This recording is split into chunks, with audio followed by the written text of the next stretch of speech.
It's hard to listen to the news without realizing we're living in volatile, unprecedented times.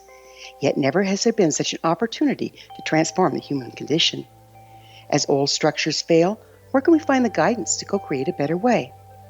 Find Your Path Home is an ever-evolving, leading-edge information, education, and healing resource center designed to support and guide you on your path to unity and enlightenment. Based on sound principles employed by shamans worldwide, we provide techniques that can support you through the current transitions, offering online shamanic classes, international long-distance shamanic healing sessions, complimentary Mission Evolution radio episodes and Stairway to Heaven TV vignettes, seminars, retreats, and much more.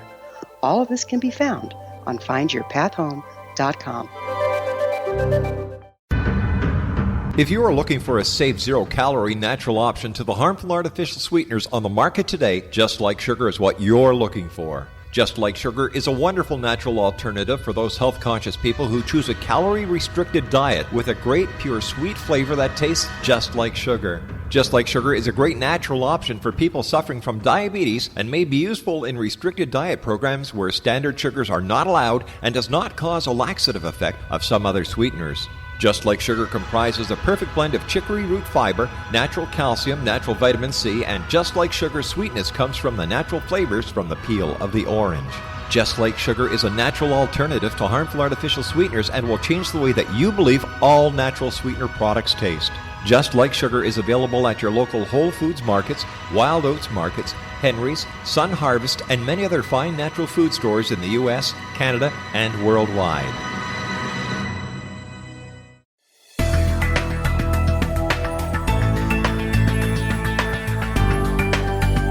Do you think you have energy problems in your home?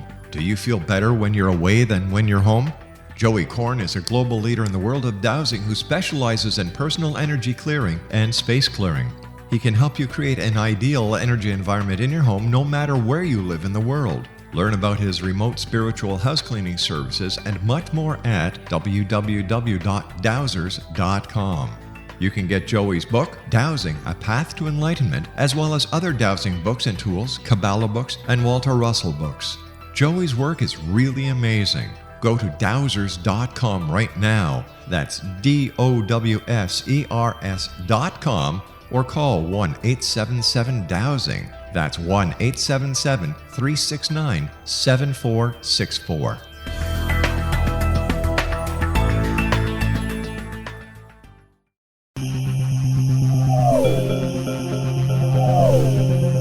This is A Different Perspective with Kevin Randle. Kevin is a retired United States Army Lieutenant Colonel who has studied UFOs for more than 50 years. His military training has provided him with unique insight into military operations and UFO research. Kevin has investigated many of the most mysterious cases and has been consulted for dozens of documentaries and been interviewed on hundreds of radio and television programs about UFOs. Considered to be one of the leading experts on the Roswell UFO crash, Kevin has written more than 25 books about UFOs, including Roswell in the 21st Century and Encounter in the Desert, a re-examination of the Socorro UFO landing. Now here's the host of A Different Perspective, Kevin Randle. And welcome to this edition of A Different Perspective. I'm Kevin Randle, and as you people who tune in regularly know, I start with a rant, but today, everything that annoyed me has nothing to do with UFOs or paranormal, so we'll just skip that and move on to other things before I get myself in trouble with the cancel culture. I'm going to be joined by John Steiger. He's been engaged in UFO research since 2010. After attending the Roswell Festival, John became inspired by the idea of a jury trial drama with the audience as the jury to examine the truth between the arguments advanced by the pro-Roswell UFO advocates and the anti-UFO skeptics. Well, once he completed the Roswell trial, John proceeded to research the Rendlesham Forest UFOs, devising a board of inquiry to question the prime witnesses and determine just what happened. His final drama herein is Will to Believe, the Brooklyn Bridge UFO Investigation, as presented in the form of a debate among the principals as to the credibility of this transcendental alien abduction The UFO Trilogy is John's first publication. It's called the UFO Trilogy, Dramas for the Stage. John Steiger, welcome to A Different Perspective. Thanks for having me on. I thought we'd be a little bit more verbose about that, but that's okay. I guess you really weren't much interested in UFOs until about 10 years ago. Is that correct? Is that what I understand? I had some tangential interest, but I was more interested in some other things, and that's where I was concentrating what time I could to those pursuits. Actually, I got into UFOs in the mid-'90s. It was all my mother-in-law's doing, really. She was a late-night person, had insomnia, and so she started listening to Art Bell and Linda Moulton Howe and all the people who were guests on there. And anyway, she told me about it, but then said, John, it's too bad your work, so you can't listen to it. And so I said to myself, well, that's what she thinks. And so I was listening to it at times. And anyway, I had some interest in UFOs back in the 90s, and then through the early 2000s, I finally got to Steve Bassett's last X conference, wherein he had George Norrie, Linda Moulton Howe, and George Knapp all present, and that was a very interesting experience. And then we went from there. A few years later, I managed to meet the Kevin Randle at the Citizens Hearing, which was right here in my backyard of Washington, D.C. And I mean, it was wonderful. I got to sit next to you at the first dinner, and Stanton Friedman was right there. Linda Moulton Howe was there, and anyway, that was a wonderful introduction. And at that point, I became very more involved in UFOs. So you didn't have an event. You didn't have a sighting or anything like that inspired you into the UFO field. It was just sort of a slow transition. I've never seen a UFO. I've only seen one paranormal, experienced one paranormal activity, and that was actually at on the way out of Roswell. The first time I had gone there, I actually saw a shadow being cross the road. This is on the road that goes out of Roswell towards the Interstate 25. It's quite a ways over to the interstate from Roswell, as you know, and I was going west on that road, and this was about, say, the 4:30 in the morning on the Monday following Roswell in 2015. And but it lasted for under 2 seconds. It was on the left side of the road across the highway.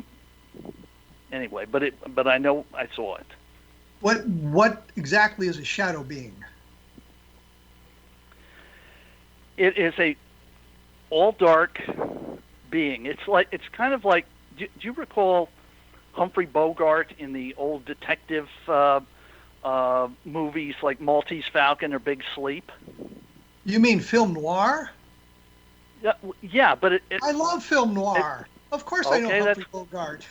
Okay, Humphrey Bogart. Imagine Humphrey Bogart in his trench coat and his fedora hat, but you can't make out any of the features. All you can see is the coat, the hat, and the head.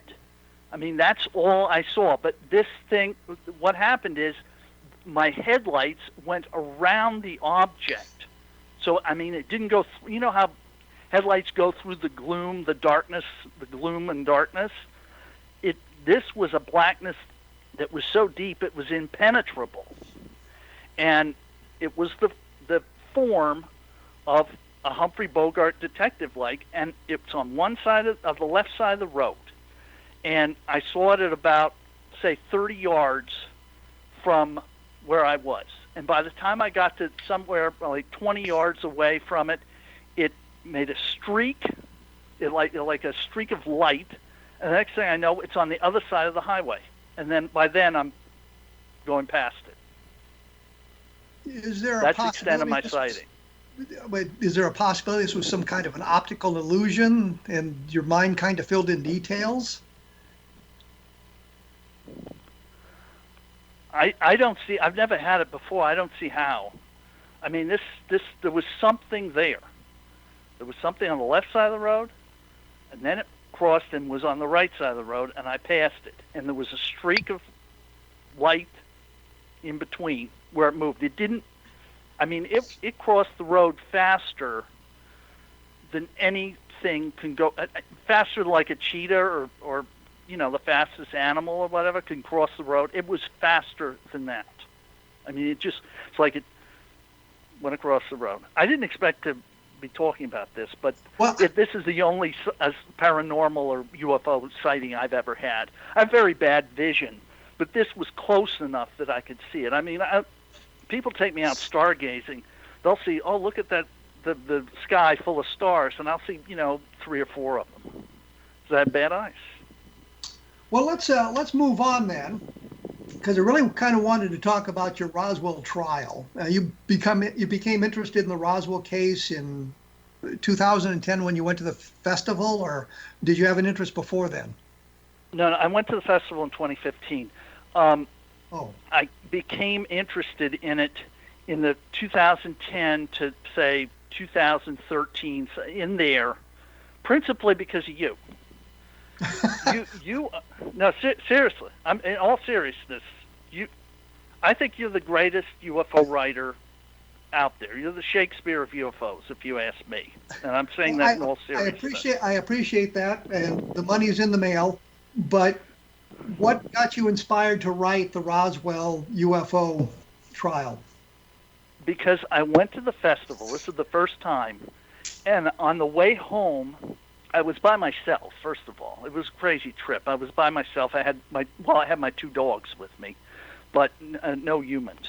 And I was out in the country and had plenty of time to do whatever I wanted. I mean, I went all the way up to Custer's Last Stand, and then I decided, you know what, I have enough time to go back to Dallas and see the assassination spot, and then I went on home to Virginia. And on the way, I just started thinking, Roswell's such an important event. There really needs to, but there's definitely 2 sides to it. There's the people who believe it and the people who absolutely do not believe it.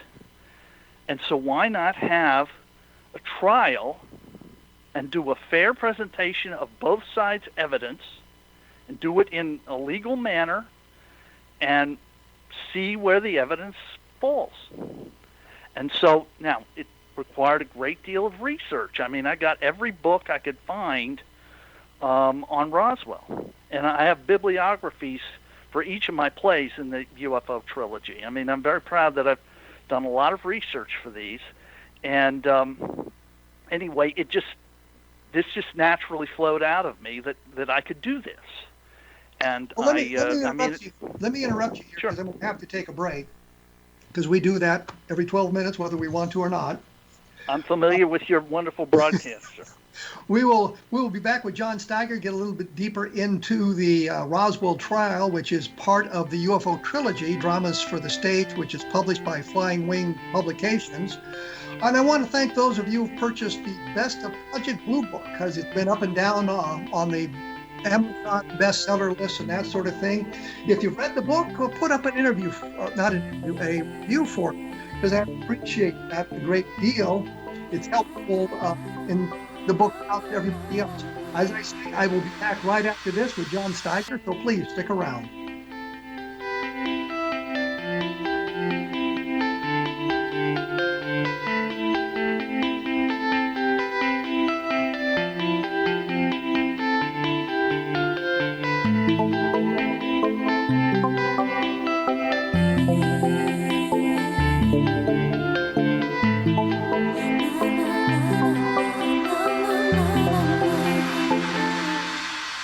How would you like to be able to read other people's minds? Well, the next best thing is here. When you know how to read a person's name, you know how the person thinks, feels, and behaves.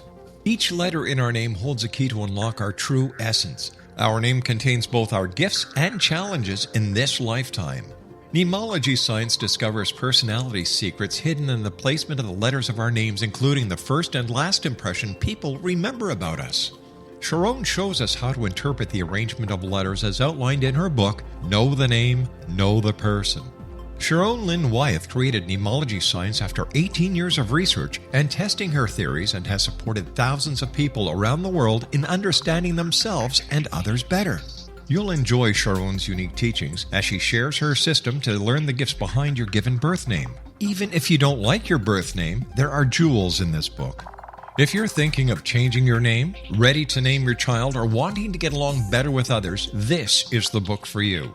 If you'd like to improve your relationships and change your life for the better, get the book today, Know the Name, Know the Person, or visit www.knowthename.com. That's www.knowthename.com. The new nonfiction book, Razor of Madness, is similar to cult movies like Clockwork Orange, Dragon's Tattoo, or The Other Side of Hell. Wayne Morin Jr. and Thomas Lee Howell will expose widespread and systematic deficiencies in this thought-provoking tell-all novel. Mind control rages among scholars in law schools. Human rights are ignored while thought reform and mental manipulation are accepted practices used as behavior modification. Dr. Louis Jolyon West comes to mind. Media and public scrutiny shows that United States mental hospitals are in fact destructive murder industries.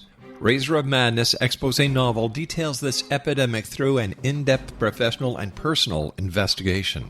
For decades, there has been a revolving door policy that still releases killers and pedophiles back into society. The maestro of mind control continues to haunt America to this very day. Razor of Madness is available in paperback or as a downloadable ebook at Amazon.com.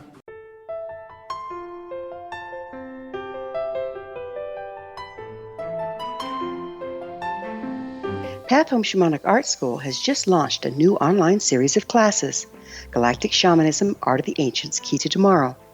In these classes, composed and taught by Path Home founder and director Gwilda Wiyaka, you'll learn practical shamanic skills to support your daily life, such as how to build a medicine wheel to access the power of the earth, perform a shamanic journey, create sacred space in which to live and work, empower your life with totem animals, elementals, and fairy folk, and learn the art of accurately reading signs and omens. These tried and true skills are the key to living a powerful, productive life. Visit us at findyourpathhome.com to see the ever-growing collection of classes and leading-edge information to support you during these times of uncertainty and transition. All can be found at findyourpathhome.com.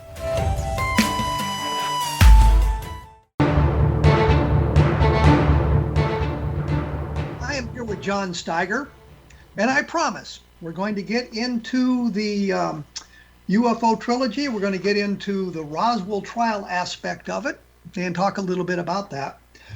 But before we do, John, what do you think of as the best evidence for the Roswell UFO crash? What really excites you?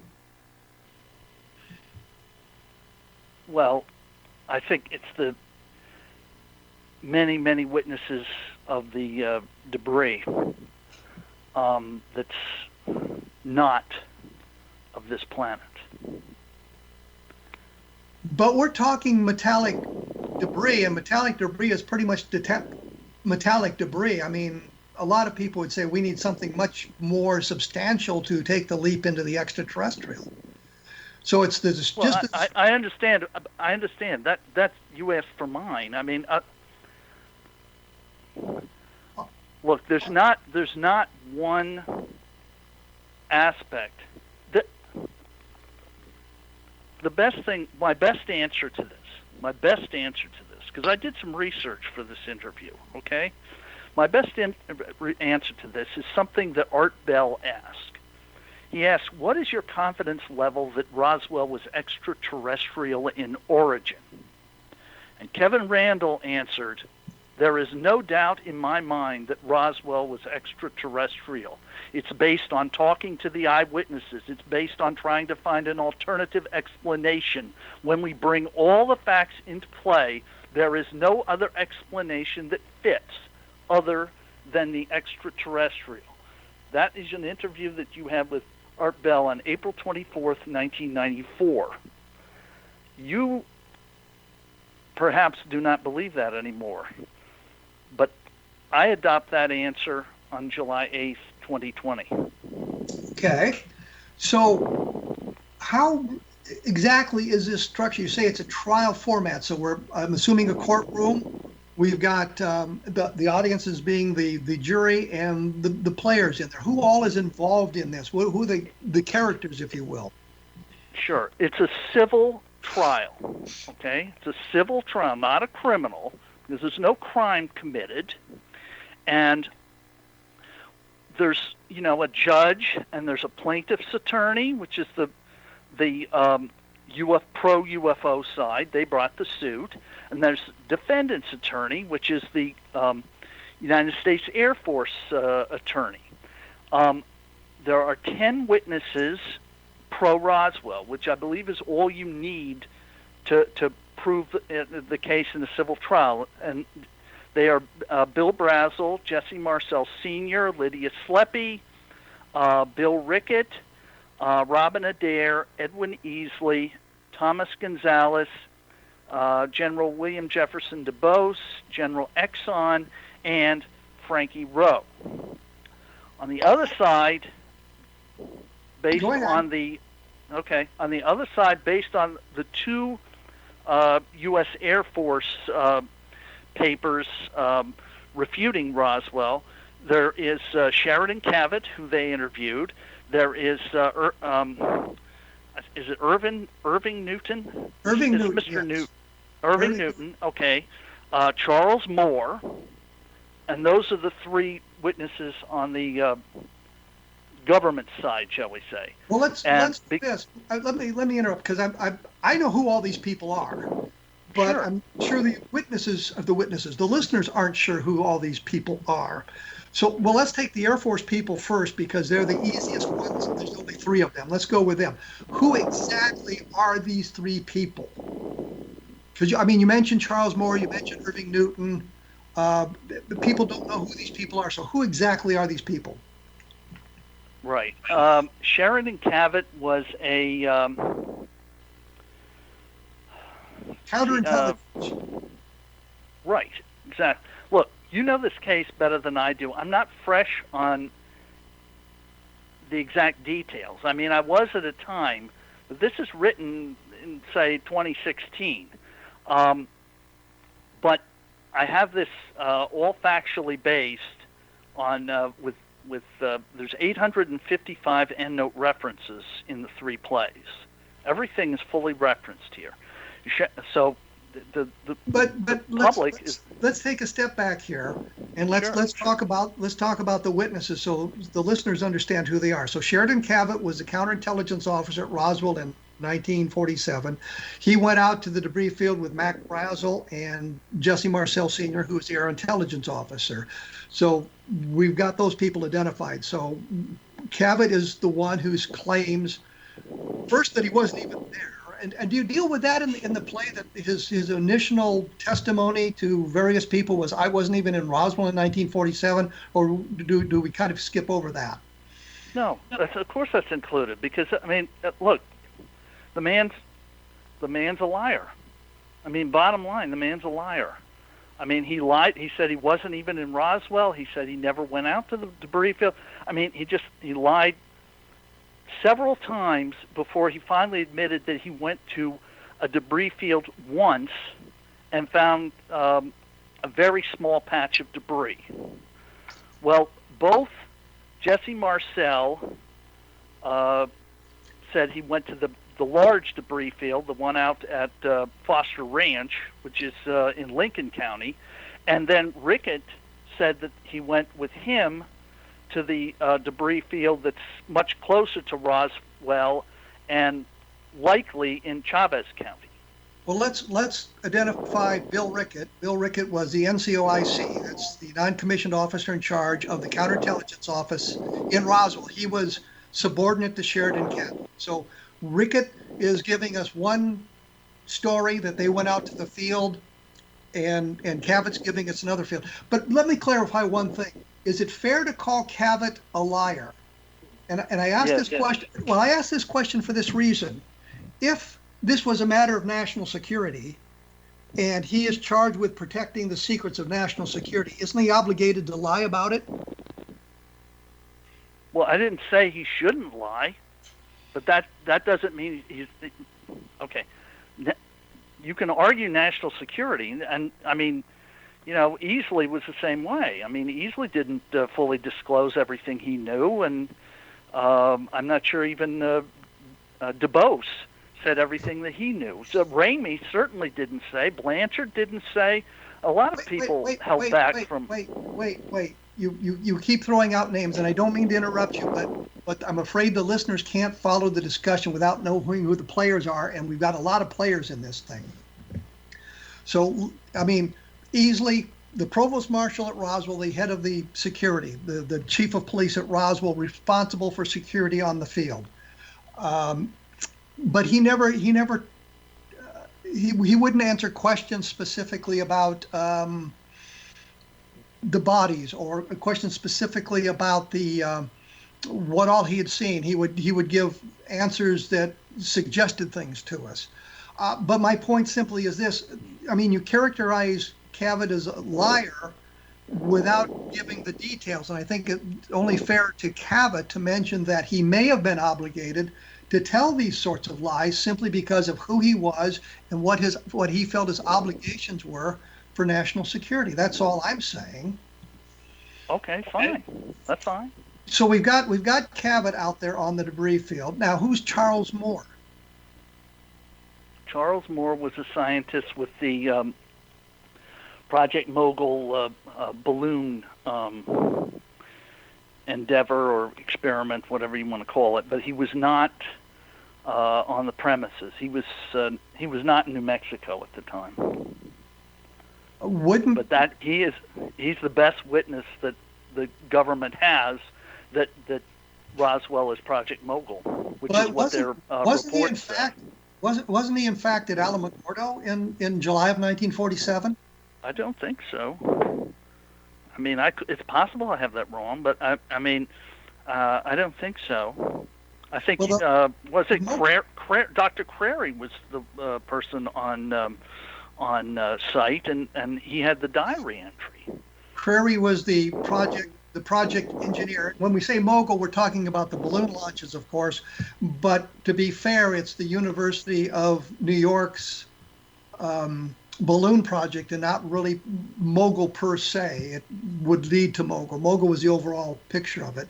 But Charles Moore was there as part of the team launching the balloons, to be fair to Charles Moore.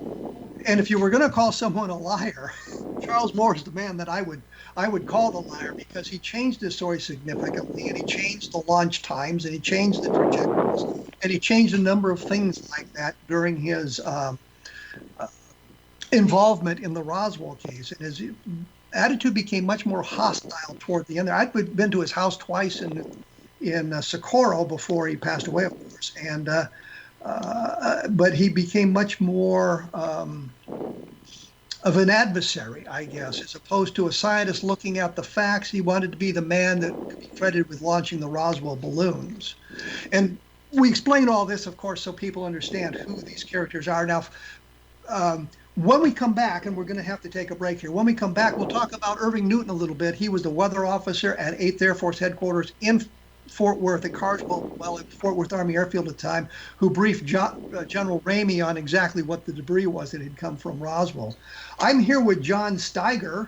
We're talking about the UFO Trilogy, dramas for the stage, and we're talking specifically about the Roswell trial that we're trying to get the players identified, and I think we'll take way too much time doing that, but we've got to do that.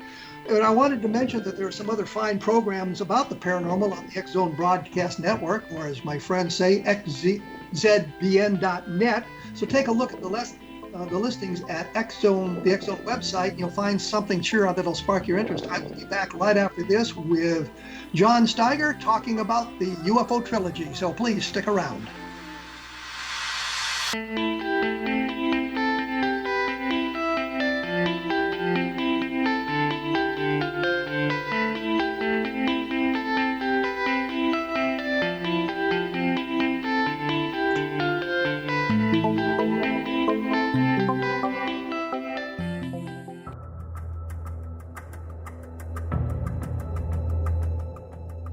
Modern Esoteric, Beyond Our Senses by Brad Olson, consummates the lifology story about where humanity originates.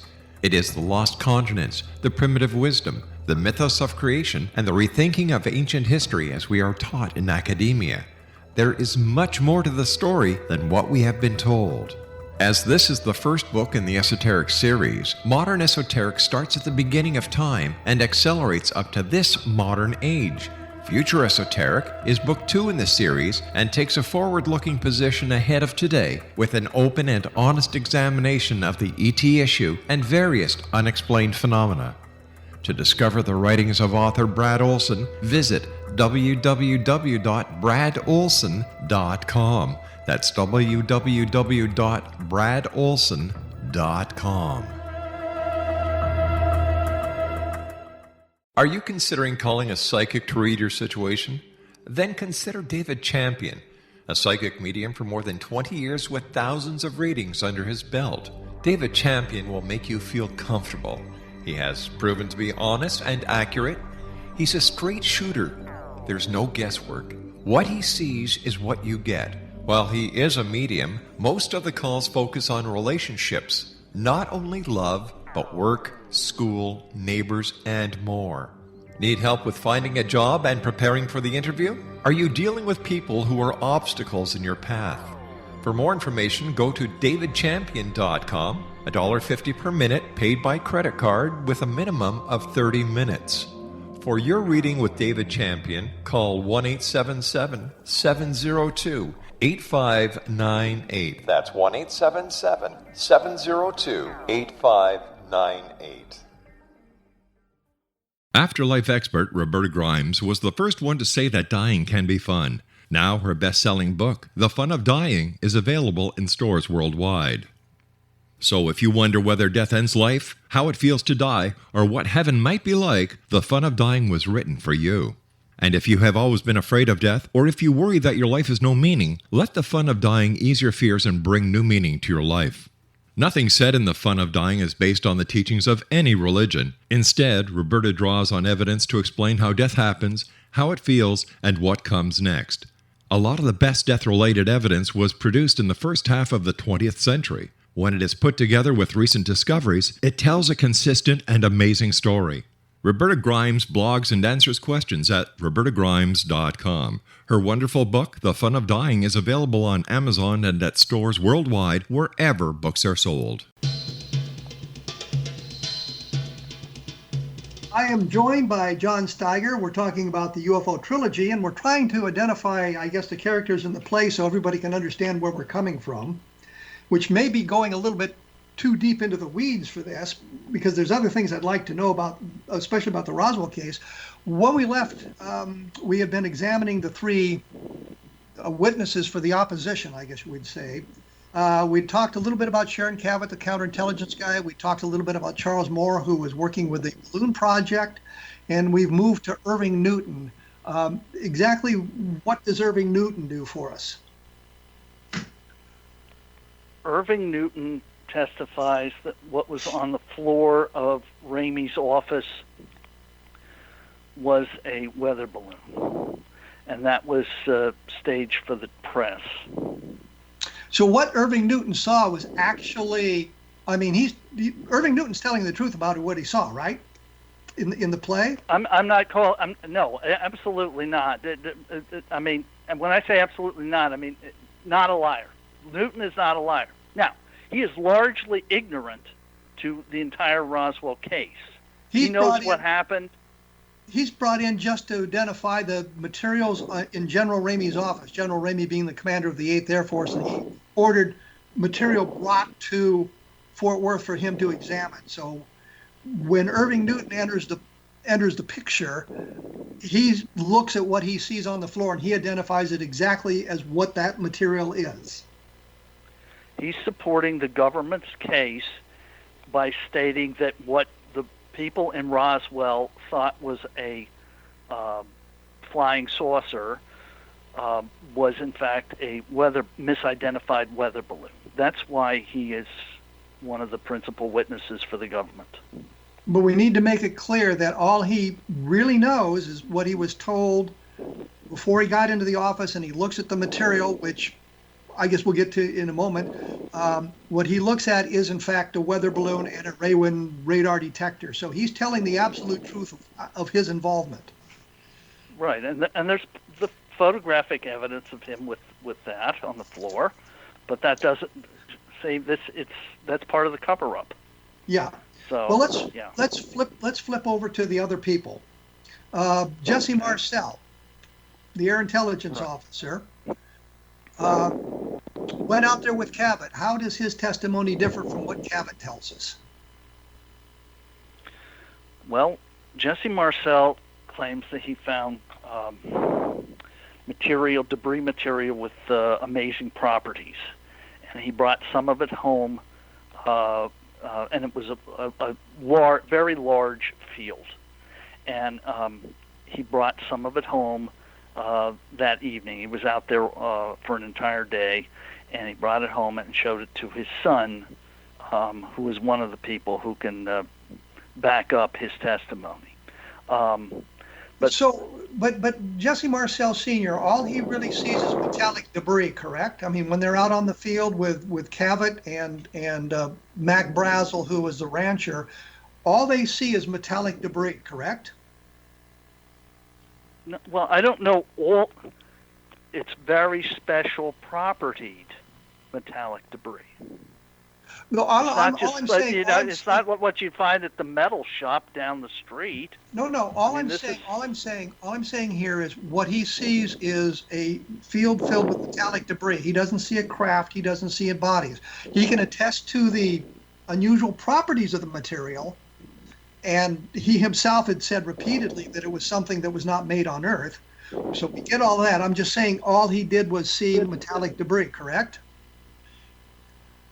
Well, okay, but the only thing I disagree with you there is when you say all, that's a lot.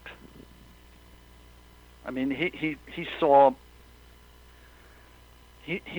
important witness that there is a crash site, so to speak, at the Foster Ranch. What he does is establish something actually fell, which we all agree to. He establishes that beyond a reasonable doubt. I mean, even Cabot admits to that at this point. Yes, but Cabot was also present at 2 crash sites, not just 1, 2. Understood. I'm just putting. So I mean, it's very important that we get the number of I mean, arguably there's 3 crash sites, but I mean, for certain 2. Well, let's move on to in the play. Do you have a witness who saw bodies? 1. And that is Gonzalez. Thomas Gonzalez. Now he was an NCO, a sergeant in Roswell in 1947. We can document that. There's no question about it. He's in the yearbook. It's established that. And he saw the bodies. In the play, or what? I guess what information did you use from Thomas Gonzalez in the play? What did you bring forward from his testimony? Well, the fact that first of all, that he went to the site north of Roswell, not to the Foster Ranch debris field where Marcel and Brazel and Cabot were. He went to the one where Easley was on the premises, according to Rickett, and also this is where the main craft fell and was located. And Gonzalez said that he saw bodies there. He made small figurines of the bodies he saw.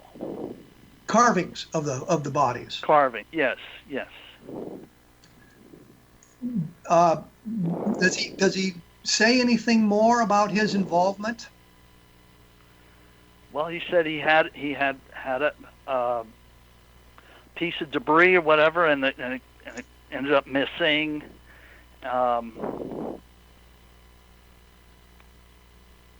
But didn't he also mention that he was transferred off the base fairly rapidly?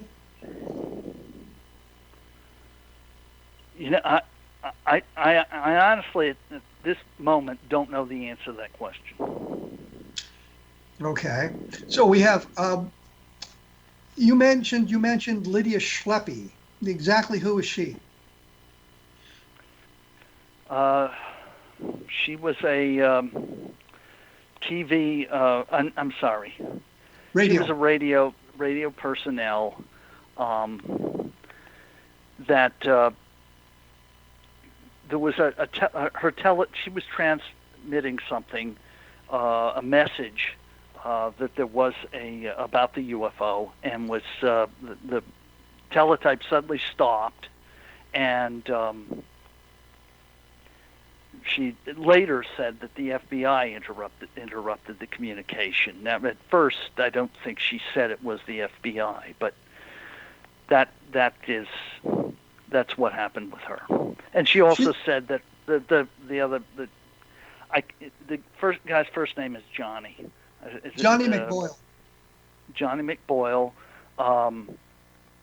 was reporting from the scene that there was a crash. Now, of course, secondhand, but because she wasn't out there, but that there was he was a reporter or whatever from the same station, and that he had seen the spaceship. This is at the Route 285 site north of Roswell.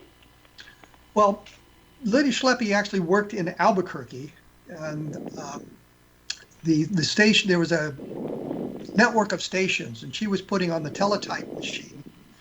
We need to clarify a teletype machine, that what Johnny McBoyle was telling her, and according to her affidavit, and it's important this because the skeptics have made much of this, that there's no way the FBI or anybody could have interrupted her, but there actually was a mechanism. So while she's putting on the teletype, a bell rings saying there's an incoming transmission, and she has to flip a switch, and then she can receive stuff. But what's important about her is she's actually mentioned in a magazine article in 1976. And I covered this at my blog, www.kevinrandle.blogspot.com, which I forget to mention too much. But she got the transmission. It said, please cease transmission immediately. The FBI, as you said, was introduced later on, and I think it's because some of us were talking about FBI or something like that, and she kind of picked up on that. But she's a very credible source about what had happened to her, and that she was supposed to cease the transmission. So she's a very good witness. Does Mac Brazel? Is it Mac Brazel? That's why I included her. She's a very important witness. Yes. Yeah. But is it Mac Brazel or Bill Brazel who is Bill? Bill Brazel, the son. Mac never has anything on the record, to my knowledge. Other than through secondhand sources like the Proctors and his son Bill and things like that, we got what Mac had said to his son.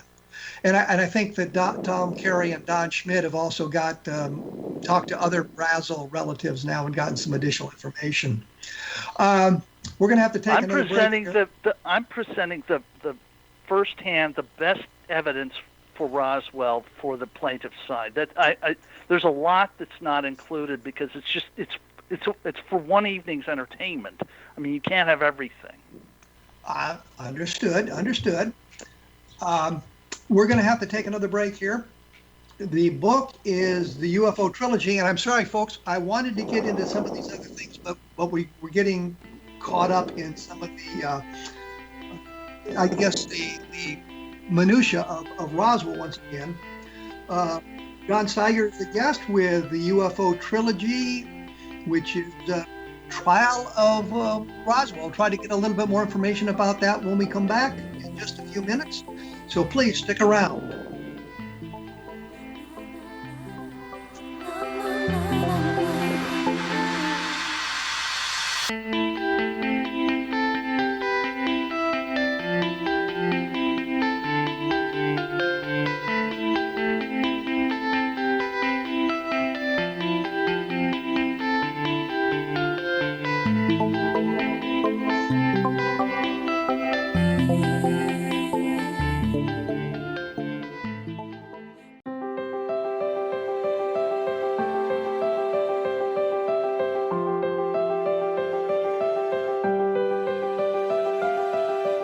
mission evolution is dedicated to the well-being of the planet and animals, as well as the evolution of humankind. One major factor threatening all three is increasing toxicity. Heavy metals and other environmental toxins are poisoning our bodies, deteriorating our brains, blocking our spiritual connection, and shortening our lives. Yet these poisons are extremely difficult to remove. I'm Gwilda Wiyaka, and I recently became aware of a product created from the marriage of nature and nanotechnology called Vitality. It's formulated from zoolite, whose crystalline structure binds toxins, gently carrying them out of the body. The light is only as clear as the window through which it shines. Clear your body, shine your light into the world. Visit vitalityhappens.com for a 20% discount. Enter code PATHHOME.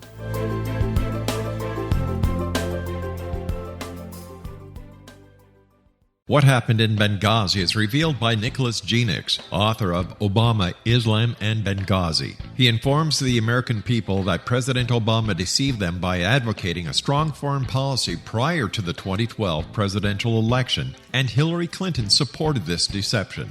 As the title infers, there is a connection between Obama, Islam, and Benghazi. Ample evidence informs Americans that Obama's early indoctrination in the Quran developed an affinity for Islam, why the Quran is the source of discontent in many countries, and why the Obama foreign policy deception led to poor military action and caused the loss of American lives in Benghazi. Genix provides 36 questions for the Select Committee on Benghazi to validate if Americans are justified to mistrust President Obama and Hillary Clinton. An overview of Obama, Islam, and Benghazi is presented on the website www.futureofgodamen.com. That's www.futureofgodamen.com.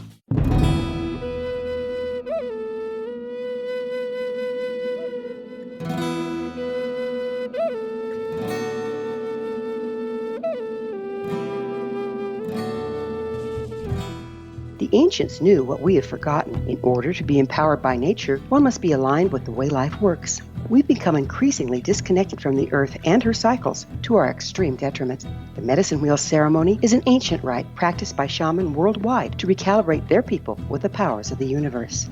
Join me, Gwilda Wiyaka, at the Galactic Shamanism Retreat this spring equinox, March 18th through the 22nd, in the beautiful Colorado Mountains.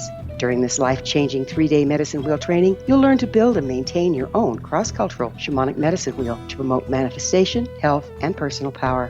Empower yourself with the wisdom of the ancients. Contact touchin@findyourpathhome.com or call 303-775-3431.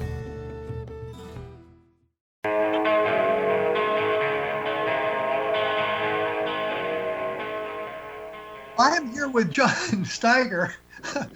My mind just went away for a moment there, folks, but it's back now, I hope. Anyway, I'm here with John Steiger, and I was trying to think of what we need to do, because we've been caught up in some of the details of the Roswell case, and I know a lot of you know about that case as well. And if you go to my website or my blog, www.kevinrandle.blogspot.com, and type in Roswell, you get like tons of articles and all kinds of different information about what was going on. And what I want to do is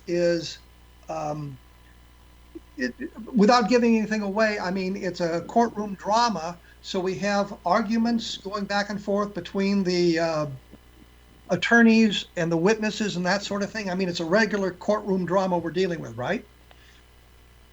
Absolutely. There's closing arguments. The audience is the jury. Okay? And that's what makes it interesting. And there's two other plays, though, besides Roswell, and I don't know that we've touched very much on them. No, and that's what I'm trying to get to. I'm trying to move on from that as well, and we just don't really have a whole lot of time. But so this is, I guess this is for a smaller venue, though. The idea is, if the audience is the jury, it's for a smaller venue, then you get into a larger play. Is that correct? You have an idea of the audience? No, it wouldn't just be for 12 people or whatever. No, it can be everybody. The idea is, with your playbill, you'll be given a jury ballot, and it will be collected by the ushers at the end, and you'll be escorted out into the waiting area, and then they'll count the ballots. It's not unanimous. It's basically, it's like election, and preponderance of the evidence. And then, you come back, they bring the audience back in, the judge announces the verdict, and then the actors come forth and receive their deserved accolades. Okay, well, let's move on to the Rendlesham Forest case, because this is a board of inquiry, which is sort of a trial, but again, not really the same thing. How exactly is this structured? It's structured that there's a board of inquiry looking into what exactly happened at Rendlesham Forest, which is it happened over 3 nights in December of 1980. We have good knowledge of what happened on the first night, and on the third night we only have fragmentary knowledge of what happened on the second night, and that's not included in my play because it's fragmentary. There's really only 2 main witnesses, and neither one has come forward. You mean on the second night? On the second night. Second night. On the second night only. The first night is Peniston and Burroughs, and the third night is Colonel Halt's night, and Burroughs is also out there. And so, but it's not done the same, the same type format exactly as the Roswell play. It's an examination of Peniston's testimony, what he says, and there are both sides, people who are trying to find out what's going on, and there's also a skeptics panel who are trying to basically debunk what Peniston is saying. And then you have Burroughs in the second act, and then you have Colonel Halt for the third night, and in the third act. And so what we're dealing with is a craft that landed outside a military installation in England, and some of the ancillary problems. Do you deal with the medical issues at all that came up for Peniston and Burroughs? Touch on it. I mean, when you say the craft landed, that was first night only. It was first night only. Very important, but first night. Each night is very important unto themselves and very different. I mean, the craft really didn't land on Colonel Halt's night, but there was.